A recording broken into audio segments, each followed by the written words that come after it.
Então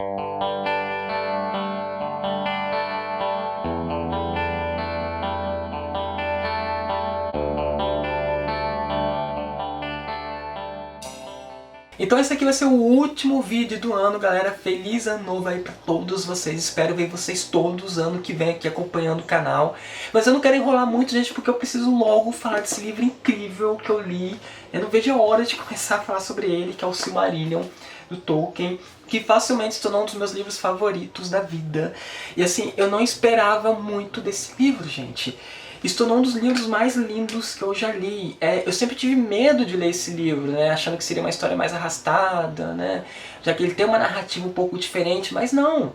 Foi uma surpresa, gente. Gente, a história do Silmarillion, ela é tão incrível que se você comparar com O Senhor dos Anéis, a história do Senhor dos Anéis, é como se a história do Senhor dos Anéis fosse apenas um capítulo de toda essa grande história que é a história aqui da Terra-média, né? Pra mim, o grande acontecimento, o grande ápice de toda a história, na verdade acontece, não no Senhor dos Anéis, né? Acontece no final da Primeira Era, que quem lê o livro sabe do que eu estou falando, né? Daqueles negócios que acontecem lá, que é sensacional. Então o Senhor dos Anéis é apenas sei lá, um acontecimento menor, né? Dentro dos grandes acontecimentos aqui do livro, gente. É incrível. Pra quem não sabe, esse livro aqui ele foi publicado depois que o Tolkien morreu, né, alguns anos depois. Quem editou o livro e publicou foi o filho dele, né, o Christopher. Né? E na época que o Hobbit estava fazendo um grande sucesso, né, o Tolkien foi lá todo empolgado e apresentou, né, os rascunhos do Silmarillion, né, ainda não estava pronto, né, e ele estava já trabalhando no Silmarillion há muito tempo. Se eu não me engano, ele começou a fazer os primeiros esboços, né, deste livro aqui antes mesmo de começar o Hobbit, só para vocês terem uma ideia, né? Então ele foi lá, mostrou pro editor, só que o editor não gostou muito e pediu que na verdade ele fizesse uma continuação para o Hobbit. Então o Tolkien deixou o Silmarillion de lado e foi então começar a escrever O Senhor dos Anéis. Só em 1950 que ele voltou a trabalhar novamente aqui no Silmarillion, só que ele nunca chegou a terminar completamente o livro, né? Editar bonitinho o livro. Então, esse livro aqui, gente, ele é um pouco diferente, ele é mais narrativa, ele não tem muito diálogos. Então é como se alguém estivesse contando pra você uma história muito antiga, né, uma compilação de mitos antigos, e estivesse contando pra você essa história. Então esse livro aqui narra toda a história da Terra-média desde a sua criação.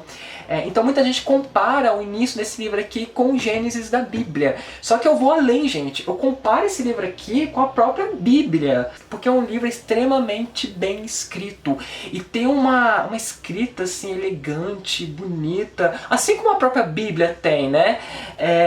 E como a Bíblia tem essa coisa, né, de relatar uma história muito antiga, esse livro também tem essa pegada, né? Então é por isso que eu faço essa comparação, gente. Mas uma das coisas que eu mais gosto aqui, galera, é o Tolkien escrevendo as cenas, né, de guerras, de batalhas, porque ele deixa tudo muito bonito. Por mais trágica que é uma cena de uma guerra, né, ele deixa bonito. Você baba lendo as descrições dele. Já vou falar um pouco mais sobre isso, galera. Enfim, então aqui a gente vai conhecer o Ilúvatar, que é Deus aqui, né, do universo do Tolkien. E ele decidiu criar os Ainur, né, que são deuses também, só que menos poderosos, bem menos poderosos, né, que o Ilúvatar. Os Ainur, eles são mais conhecidos como os Valar, tá? Então, a partir daqui eu vou falar Valar, tá bom, galera? E os Valar, então, começam a cantar uma música, né, incentivada aí pelo Ilúvatar, né? E a partir da música surge, então, a Terra. Então, gente, esse universo, né, a Terra aqui, ela é criada a partir da música. Olha que coisa sensacional, né? E depois que a Terra é criada, os Valar vão morar na Terra, eles vêm para a Terra, né, morar e continuar moldando a Terra, construindo e preparando o mundo aí para os filhos de Ilúvatar que vão surgir, vão aparecer bem depois aqui. E eles vão morar no continente chamado Valinor, que é um continente que fica do outro lado do oceano, né? Então a gente tem aqui a Terra-média, a Terra-média, deixa eu ver se eu estou fazendo certo, né? A Terra-média está aqui e do outro lado do oceano a gente tem então o continente de Valinor. É ali que eles vão morar. E eles vão morar numa montanha bem alta, que é a maior montanha da Terra, que se chama... Eu vou ler aqui, gente, porque eu estou com medo de pronunciar algum nome errado. Então eu nem sei se é assim que a pronúncia certa, tá? Então eles vão morar na montanha Taniquetil, tá? Que é uma montanha alta e branca, bonita, como é descrito aqui, né? Inclusive, gente, enquanto eu vou falando algumas coisas do livro, eu vou colocar algumas gravuras que eu achei na internet.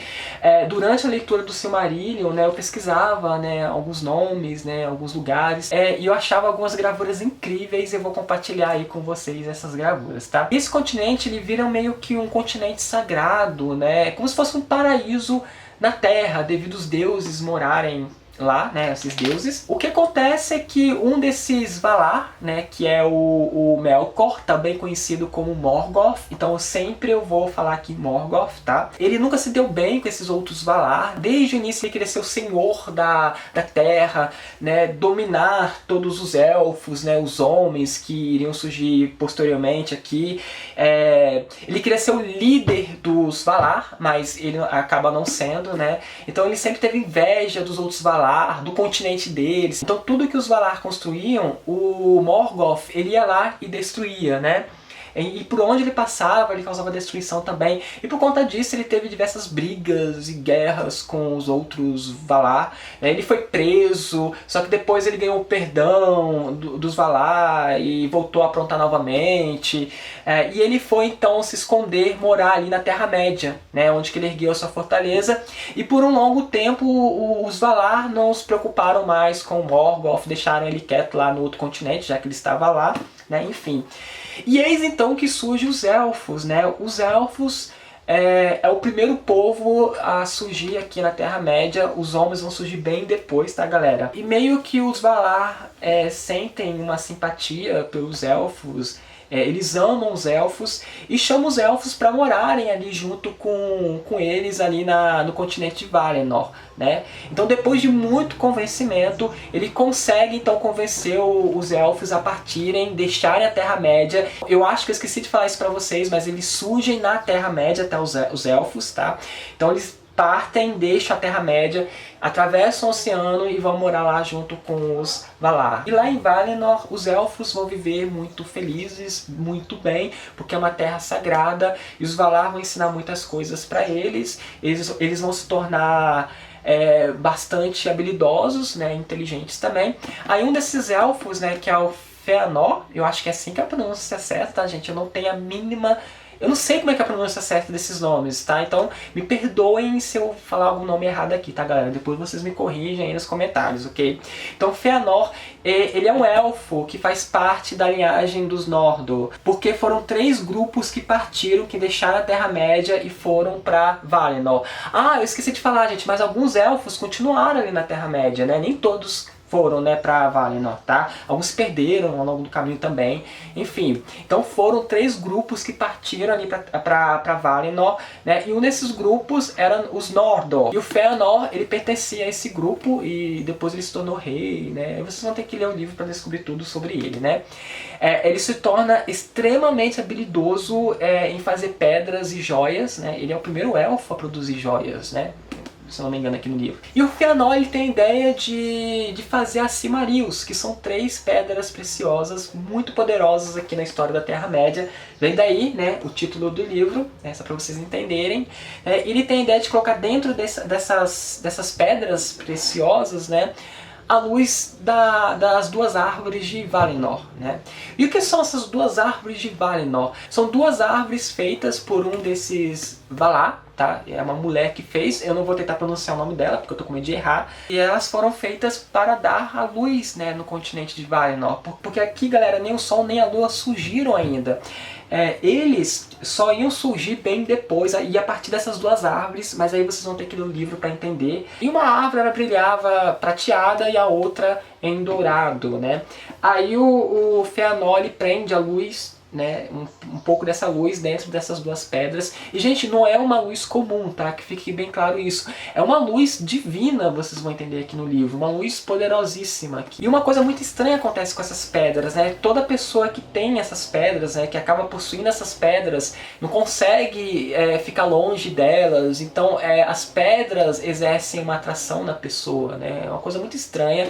Enfim, e depois que acontece algo com essas duas árvores, tá? Vocês vão ter que ler o livro para descobrir, essas pedras se tornam mais cobiçadas ainda, né? Bom, o que acontece é que o Morgoth, ele continuou então ali na Terra-média, lá escondido, né, não dava as caras, mas ele estava lá arquitetando seus planos, né, para dominar, né, toda a Terra, né, dominar os elfos. Então o Morgoth começou a fazer a cabecinha lá dos elfos, começou a plantar mentiras ali, e com isso ele conseguiu fazer com que os elfos ficasse contra os Valar. Então os elfos começaram a pensar que na verdade eles estavam presos ali em Valinor, que na verdade os Valar os prenderam ali, né, para ficar vigiando eles, porque os Valar tinham medo que os elfos se tornassem muito poderosos, e eles começaram com essa paranoia, né? Então o Fëanor começou a incentivar o povo, né, a querer deixar, né, o continente de Valinor e voltar para a Terra-média. Os Valar ficaram sabendo disso, né, e eles falaram que se vocês quiserem, vocês podem ir embora, vocês podem deixar, né, o Valinor, o nosso continente, mas vocês vão ter que arcar com as consequências, né, e serão consequências ruins, né. Então, gente, enquanto eles estavam lá discutindo isso, os Valar tentando convencer, né, o Fëanor e o seu povo a continuarem ali em Valinor, né, o Morgoth, ele vai ali em Valinor e rouba a Silmarils. Ele foge novamente para a Terra-média. Nisso o Fëanor fica sabendo disso, né? E ele fica totalmente desesperado, né? Porque vocês lembram que toda pessoa que tem essas pedras, ela fica obcecada, né, por elas, né? Enfim, então ele parte em desespero com seu povo para a Terra-média, né? Aí ele precisa de barcos, obviamente, né, para atravessar o oceano. E ele pede então os barcos de um outro povo ali, né, de outros elfos que moram ali no continente também. Só que esse povo fala não, né? Nisso que esse povo fala não, o Fëanor toma os barcos à força e mata um monte desses elfos, né? E quando os Valar ficam sabendo disso, eles jogam uma maldição em cima do Fëanor, né, e do seu povo. E diz pra eles, né, que tudo que eles fazerem, mesmo que eles começarem com bastante êxito, vai acabar em desgraça. E é isso que vai acontecer, gente. Com isso, os Valar rompem o seu relacionamento com os elfos, né? Meio que entregam os elfos à sua própria sorte, né? E passam a não ajudar mais eles. E meio que eles falam assim, vocês então se virem que a gente não quer mais saber de vocês, né? E a partir daí, gente, a gente vai acompanhar toda essa saga dos Mordor voltando lá pra Terra-média e vai ser uma desgraça após a outra, gente. Eles sabem que eles não têm um destino muito bom, mas eles persistem assim mesmo, porque eles fizeram juramento lá também, né? Então eles vão até o final. E quando eles chegam lá na Terra-média, eles vão ter que se adaptar na Terra e também eles vão tentar encontrar o Morgoth e recuperar a Silmaril, as pedras, né? Então vai acontecer diversas guerras por causa dessas pedras. E também o Morgoth vai tentar dominar, né, os elfos que moram ali na Terra-média. Então são diversas guerras e são incríveis, tá? Uma das cenas mais incríveis aqui, gente, é a cena com Fingolfin. Fingolfin, ele pertence aí a essa linhagem dos Noldor, né, o povo aí de Noldor. Depois que acontece algo, ele fica muito bravo, né, com muita raiva e desesperado. Então ele vai enfrentar sozinho o Morgoth. Então quando você vai pesquisar a palavra Morgoth, né, no Google, uma das primeiras gravuras que aparece é essa cena, né, do Fingolfin, né, brandindo a sua espada contra Morgoth. Aí vocês vão ver, né, a gravura de como é o Morgoth, que é super legal, assim, porque Morgoth, gente, ele era muito poderoso, né? Não tem um Sauron do Senhor dos Anéis, só pra vocês terem uma ideia, aqui no Silmarillion, nessa época aqui, ele era apenas um dos servos, né, do Morgoth. Tudo bem que ele era o servo mais poderoso, mas ele era só um servo, né? E Morgoth era extremamente poderoso, porque ele era um dos deuses, né? Um dos Valar também, né? Bom, e é isso, galera, então, que surge os homens aqui na Terra-média, e eles vão fazer várias alianças com os elfos aqui também. Mas a história mais incrível pra mim é a história do Beren e Lúthien. Inclusive, recentemente, né, eu comprei o livro, né, em inglês, e eu nem imaginava que a história era tão interessante assim, né? Eu vou falar um pouquinho da história, mas não se preocupem que eu não vou dar spoiler, tá? É só pra vocês terem uma ideia de como é o início da história. Beren, ele é um humano que acaba se apaixonando pela Lúthien, que é uma elfa, filha de um grande rei ali da Terra-média. E o rei fala o seguinte pro Beren, né? Que você só vai poder casar com a minha filha se você for lá nas fortalezas de Morgoth e pegar dele a Silmarils, né? E o Beren, né, por amor a Lúthien, ele acaba aceitando o desafio, ele vai, né? Só que, gente, é praticamente impossível você pegar, né, essas pedras, né? Porque se nem exércitos inteiros conseguiram derrotar Morgoth, imagina uma pessoa sozinha, né? E a Lúthien, por amor ao Beren, né, ela acaba fugindo, né, do reino lá do pai dela, vai atrás do Beren e os dois partem nessa jornada para enfrentar sozinhos o Morgoth. E é incrível, gente. E uma coisa que eu gosto muito do Tolkien, galera, é ele descrevendo essas cenas, né, de enfrentamento, né, do cavaleiro enfrentando Morgoth, aqui no caso, né, o Beren, Lúthien enfrentando ele, ou exércitos inteiros enfrentando outros exércitos. Eu particularmente, galera, eu acho descrever essas cenas muito difícil, sem que elas fiquem chatas, porque eu já li algumas histórias que tem cenas de lutas e sempre acabam ficando muito chatas, né? Porque pra mim, galera, não é apenas você descrever, né, que um sacou a sua espada e começou a golpear o outro, e o outro se esquivou. Não é apenas isso, tem que ter algo mais, e o Tolkien ele tem imaginação para isso. São cenas difíceis, mas que o Tolkien com a sua imaginação consegue fazê-las, não tem, incríveis, que são gostosas de ler e de você imaginar. É sensacional, gente.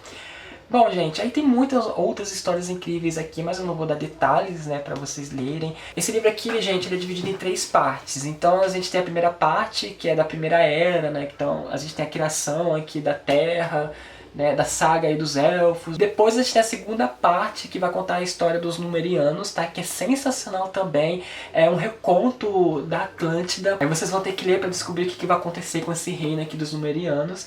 Mas assim, gente, todas as histórias aqui são interligadas. Então tudo que aconteceu aqui na Segunda Era são consequências do que aconteceu na Primeira Era.